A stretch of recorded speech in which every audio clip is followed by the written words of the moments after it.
Hey guys, welcome to the channel. We've got a brand new product that's been teased for quite a bit since SEMA of last year, and that is this Icon wire stripper cutter and crimper that is 7 inches long. And I think a lot of us that saw this were actually really intrigued because it looks a lot like the Carlisle one, it looks a lot like the Snap-on one. I think there's even a couple others that share this same design. So I want to find out for sure, is it the same? Is it as good? Pricing wise, is it as good? Let's go into all of that and find out how good this is and, well, if we like it. So let's dive in. So let's look at the part number up here. It's going to be PWCC-7. Don't worry about that part number. It doesn't mean anything. This is the part number you want back here. 70592. This is the number you're going to want to use when talking to an associate because it may still be in the back where you can't access it. And so you're going to need to give them that number so they can look up the database and pull it out for you. All Icon tools come with a lifetime guarantee, so for whatever reason this breaks, falls apart, whatever, you could take it back and get a new one. It claims that it bends, pulls, shapes, wire connectors. Yep, we'll test that out. Crimps, insulated, and bare wire connectors, and wire cutters in the jaw and near the stripper for added versatility. We'll look at that and compare them between these two because there is a slight difference that I could see, but we'll take a look. Stranded wire, 14 to 24 gauge. That's going to be a little bit different, and I'll tell you more about that in just a minute. And then here's the back that goes into some of those features. It's going to be the same as the other one here, but it kind of talks about this serrated nose for bending and gripping and pulling, which is a nice feature that these wire strippers have on them, but those ones have them too. Forged and hardened alloy steel. That's true. Great, especially if it matches up to what that one's like. Cushion grip handles. I'll give them that. These handles are going to be different than what you see on these. They definitely utilize the Icon cushy grip, and so if you're used to these guys, and I guess I won't call it the Icon cushy grip, even though it is unique to their style. They stole it from Snap-on, so not necessarily those. They just did their own rendition. And then most importantly, I would say here it's made in Taiwan. So some of the best tools that they produce are going to come out of Taiwan, and this is no exception, I think. All right, let's take it out and take a look at these.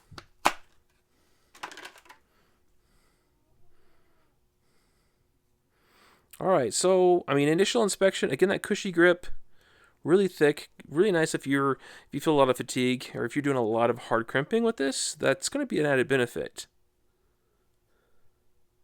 Machine work looks pretty good, that finished machine work you see there. It does have a pressed pin here. So if you look at that compared to the Carlisle has a nut and bolt that allows you to tighten and loosen and get the desired tension. And over time, it's going to loosen up so you can tighten it back up. This, you do not get that option. It is what it is, and yeah, you're stuck with that. Laser etching looks actually pretty good. I say it's actually a little bit better than what the Carlisle is. A little bit deeper. You definitely feel it. And then it talks about here, let's go into this section, about what it does and doesn't strip. And again, soft wire only. Stranded is what they recommend. I'm going to get you guys some light here to see. But you're going to see, so this one out the smallest is 24, 22. And it starts off at 20 on the Carlisle. Then they both go to 18, 16, 14, 12 on the Carlisle. The Icon does not go to a 12. And for me, I strip 12 gauge wire. So I want to hear your guys' comments. Is it worth gaining the 22 and the 24? Heck, if I just got the 22 or maybe just the 24 and got my 12 back, that would be worth it to me. But I don't strip enough of this extra fine wire down here at the end. So I don't know if that's a win. I prefer, because you actually gain 2 extra slots, and it's mostly because they're just stacked, those 2 at the very end. But here's the other thing is, on the flip side, you lose on the overall length of this cutter.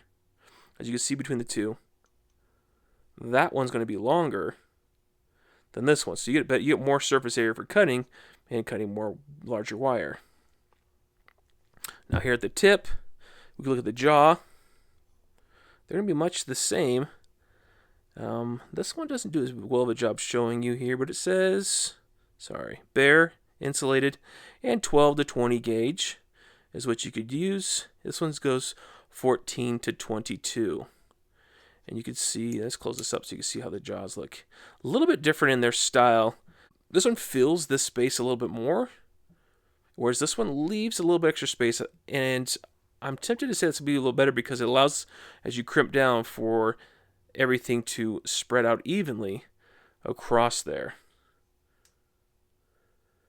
And then when it comes to the jaw, both look like they got 1, 2, 3, almost 4 teeth. Yeah, 4 teeth on this one almost. So maybe one extra tooth. Let's open up the jaws and let you guys see the difference. Yeah, you do gain an extra jaw. It is narrower on the icon.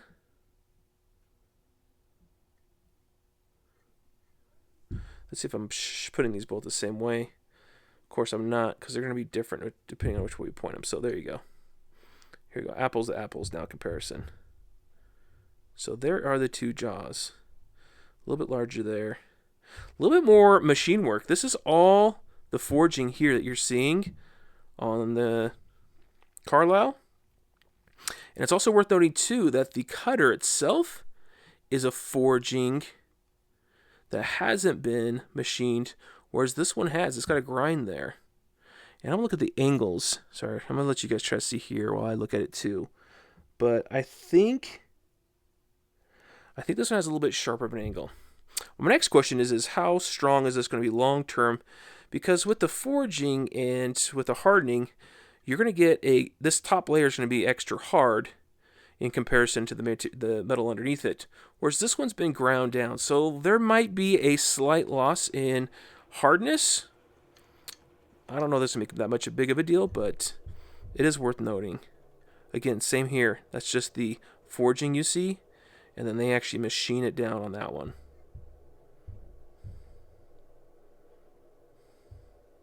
Now let's look at the profiles down the side.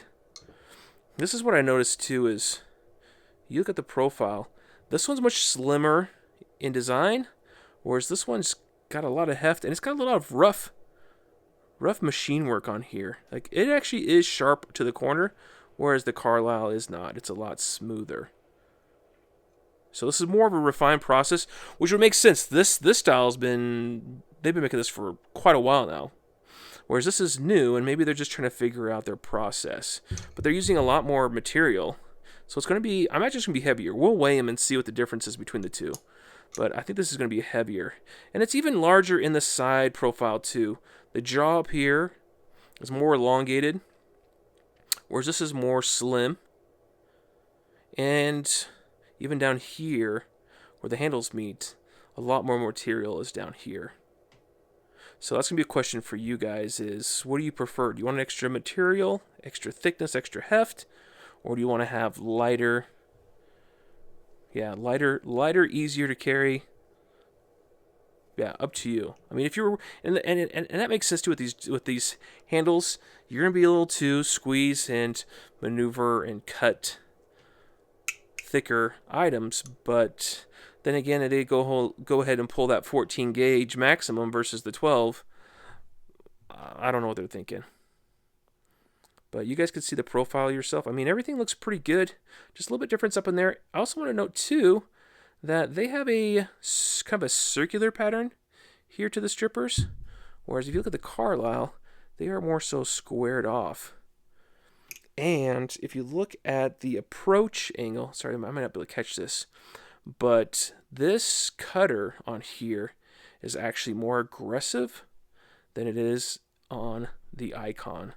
So less of a pitch, steeper of a pitch. So this is going to cut sharper and a little bit easier, whereas this one is a little bit more vertical based. So maybe we could do it this way. You guys could see a little bit better. There you go. You could see the difference. I'll kind of pan it across. There's a little bit difference in that pitch. So, okay, let's weigh them. Let's see, and then we'll talk a little bit more about if it's worth picking up this set or if it's worth for the Carlisle and talk about price. All right, so first up, we'll do the Carlisle. Let's see how much that one weighs. 5.85 ounces versus 6.85. So almost like a whole ounce almost difference in weight. So you're picking up an additional material on this guy. Now let's talk about price between the two. So Carlisle, and I want to say the average price on this is going to be somewhere between the $30s and $40 range when picking up just this one. I think I've seen it down as low as 20. It just really depends on Napa and their pricing, but this could be a little bit all over the place. 20, 30, and upwards of 40, I think, at times. Now this one that I picked up from Harbor Freight is a good old $22.99. So $23 for this. So I mean, cost-wise, great price for that. And it's going to be slightly better than the Carlisle in price. And you do get a great warranty on it. Now, Napa, I mean, hit or miss on the warranty with that. I don't know if there's even a warranty on this specific tool. But I think if you're looking to just get a onesie, I mean, we talked about this set earlier. It has its good things and its bad things. And if you want to know about that, go back to my video. I did a video not too long ago on this. This was a hot sale that popped up a couple months ago. But I think for a stripper, well, I think this would be pretty good. Actually, let's practice real quick.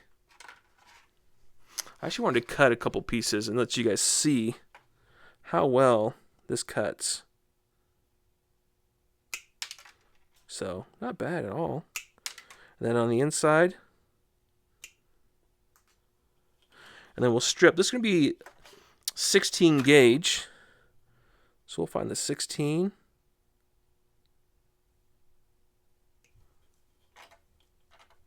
A little bit of work to get that off. Okay. We'll grab this guy. We'll do the 16 gauge as well.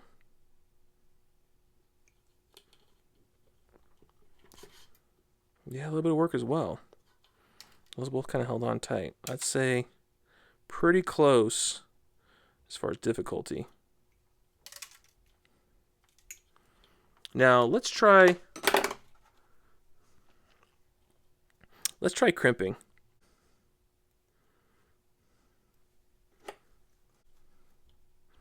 So you want to line this up with the seam. Give her a good little crimp.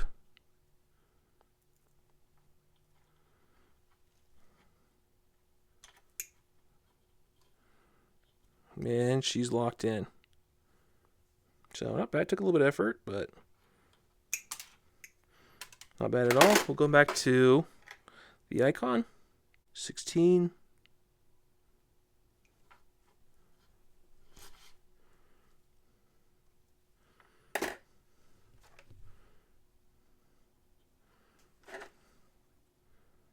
Let's see if this guy crimps.